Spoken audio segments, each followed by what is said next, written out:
तुम रास्ते से कहीं जा रहे हो और अचानक भयानक बारिश होने लगे। तूफान आ जाए, मौसम इस कदर बिगड़ जाए कि तुम्हें वहीं कहीं आसपास रुकना पड़े। तो तुम कहोगे इसमें क्या हुआ, ये तो हमारे साथ कई बार हुआ है, इसमें डरने की क्या बात है। 2 साल पहले मैं भी कुछ ऐसी ही कंडीशंस में फंस गया था, लेकिन फिर मेरे साथ कुछ ऐसी चीज़ हुई जो शायद ही किसी ने कभी कल्पना की होगी। तो नमस्कार, सभी का स्वागत है एक नए एपिसोड में। भाई, एक नई कहानी लेकर मैं पीयूष शुक्ला आप लोगों के सामने उपस्थित हूँ। ये वाक़या है अगस्त 2023 का। मैं मेरी गर्लफ्रेंड के साथ बाइक से घर से काफ़ी दूर पहाड़ों में कहीं घूमने गया था। प्लान ये था कि घूमने के बाद वापस आते वक्त वहीं आसपास कहीं हम होटल लेकर रात को आराम करेंगे और अगली सुबह वापस घर आ जाएंगे। लेकिन हम जैसा सोचते हैं ज़िंदगी में वैसा होता कहाँ है। हमारे साथ तो कुछ और ही होना लिखा था। हम घर से करीब 7-8 बजे ही निकल पड़े, क्योंकि हमें 300 किलोमीटर की यात्रा करनी थी। शहर से थोड़ी दूर निकलते ही हमारी बाइक पंचर हो गई, और तुम यकीन नहीं करोगे, पंचर वाले को टायर वापस गाड़ी में लगाने में 3 घंटे लग गए। उससे टायर सेट ही नहीं हो रहे थे। नियति शायद रूबरू थी हमारे आगे होने वाले अंजाम से, इसलिए हमें रोकना चाहती थी, पर हम रुके नहीं। 12 बजे के आसपास हम निकले और हमारी डेस्टिनेशन तक पहुंचने में हमें शाम हो गई। वहाँ पे पहाड़ था, छोटी सी नदी थी, रेत था। हमने वहीं पे टाइम स्पेंड किया, नदी में नहाया, खेला, पिक्चर्स क्लिक करी। सब कुछ काफ़ी परफेक्ट था। लेकिन एक चीज़ थोड़ी सी अजीब थी। इस खूबसूरत सी जगह में हमारे अलावा कोई दूसरा पर्यटक नहीं था। हम वहाँ अकेले थे। ऐसा कैसे हो सकता है? एक भी इंसान नहीं। ये थोड़ी सी अजीब बात ज़रूर थी। 7 बजे के आसपास हम वहाँ से निकले, क्योंकि हमारा पहले से ही डिसाइड था कि हम रात को कहीं होटल में रुकेंगे, इसलिए अंधेरा होने का भी हमें कोई डर नहीं था। अच्छा, वहाँ से निकलते ही मौसम अचानक ही बदलने लगता है। बादल गरजने लगते हैं और तेज़ हवा चलने लगी। ऐसा माहौल था कि कभी भी ज़ोरों की बारिश हो सकती है। हम मेन रोड पे आ गए, लेकिन दूर दूर तक हमें कोई होटल नज़र नहीं आया। और कुछ ही किलोमीटर आगे आए थे हम कि ज़ोरों की बारिश होने लगी। कुछ ही मिनटों में हम पूरी तरह से भीग गए। अभी भी नज़र आ रही थी तो सिर्फ सीधी रोड, ना कोई होटल था और ना ही कोई इंसानी बस्ती। और अब ये मौसम, ये तेज़ बारिश, मैं थक भी गया था, ऊपर से रात भी हो चली थी। 300 किलोमीटर दूर थे हम घर से। उस तेज़ बारिश में कुछ ही दूर गाड़ी चलाकर मैं मन ही मन ये समझ गया था कि ऐसी हालत में मैं घर नहीं पहुंच पाऊंगा आज रात। ऊपर से मेरी गर्लफ्रेंड भी थी मेरे साथ, तो इस बात का भी डर मन में था। सुनसान रास्ता, न कोई इंसान दिख रहा था हमें। भी हमें रोड के किनारे एक छोटा सा टूटा फूटा घर नज़र आता है।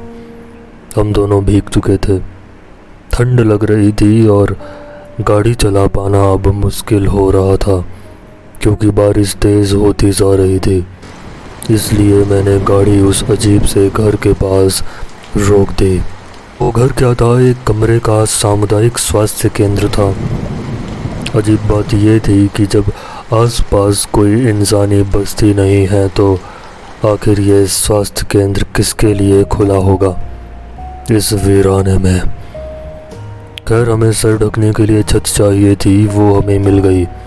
बिना कुछ सोचे समझे हम वहाँ रुक जाते हैं। हम बरामदे में खड़े थे। वक्त हो रहा था रात के 8 के आसपास का। वहाँ का माहौल भाई क्या बताऊँ, भयानक बारिश हो रही थी। रह रह कर बादल गरज रहे थे, बिजली चमक रही थी, घुप अंधेरा था। मन में अजीब सा भय आ रहा था हमारे। 8 से 9 बज गए, ना बारिश रुकी और ना ही वहाँ का माहौल बदला। आज रात तब हम दोनों को यहीं इस वीराने सी जगह पर गुजारनी होगी। अच्छा, बरामदे से लगा हुआ एक कमरा भी था जिसमें इत्तेफाक से दरवाज़ा था और वो दरवाज़ा खुला हुआ था।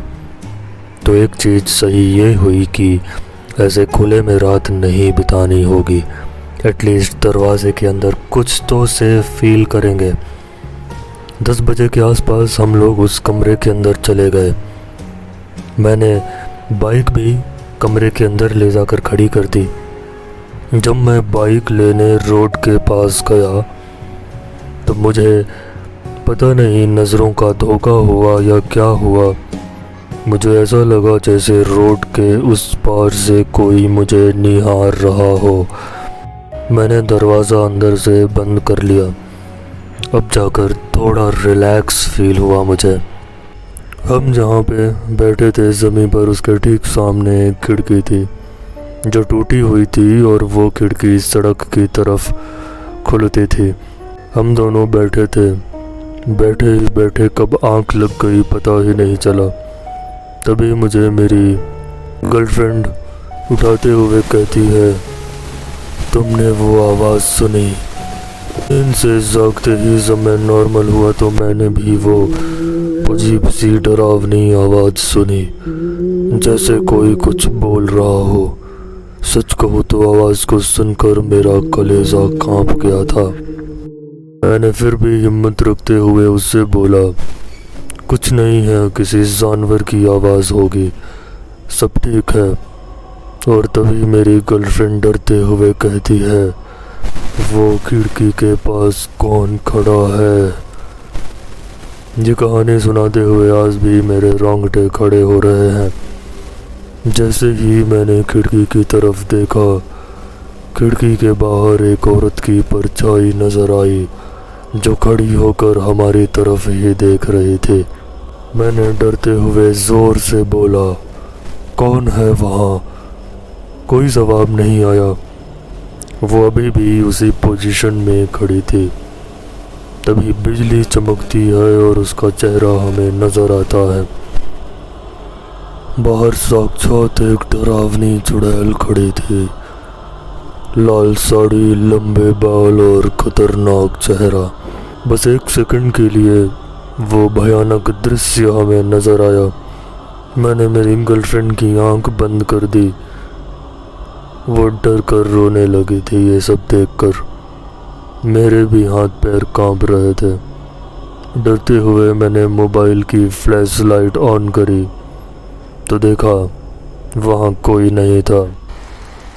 बारिश लगातार हुई जा रही थी। मैंने मेरी गर्लफ्रेंड को शांत करके खिड़की के पास देखने गया, लेकिन वहाँ कोई नज़र नहीं आया। ये क्या कोई नज़रों का धोखा था या सच में हमारे आसपास कोई रूहानी ताकत मौजूद थी? मोबाइल में वक्त देखा तो बज रहे थे रात के 2। अभी भी काफ़ी वक्त काटना बाकी था। मेरी गर्लफ्रेंड की हालत ख़राब थी। वो लगभग होश खो बैठी थी अपना। तभी मुझे बर्तनों के खड़कने की आवाज़ सुनाई देती है। मेरी आंख बाहर निकल आई।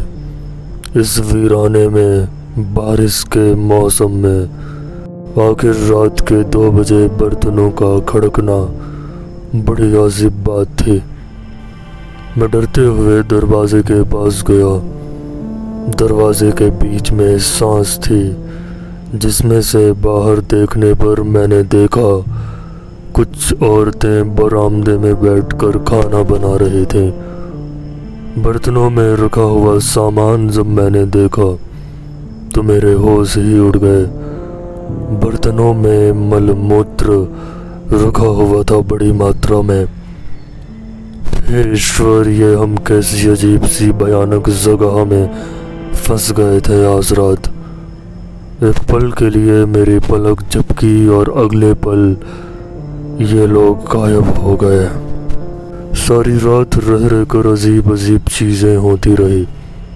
कभी किसी के बोलने की आवाज़ आती है तो कभी बर्तन खड़कने लगते थे। सुबह की पहली किरण होते ही हम लोग उस अजीब सी डरावनी जगह से निकल पड़े।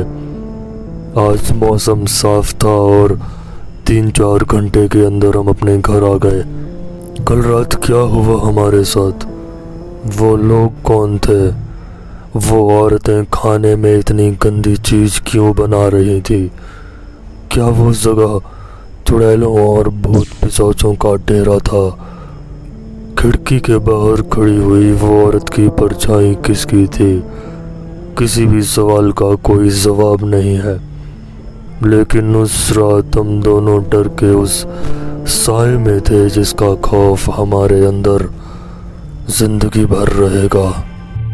थैंक यू भाई फॉर वॉचिंग दिस वीडियो। मिलते हैं अगली वीडियो में, तब तक ख्याल रखिए, खुश रहिए।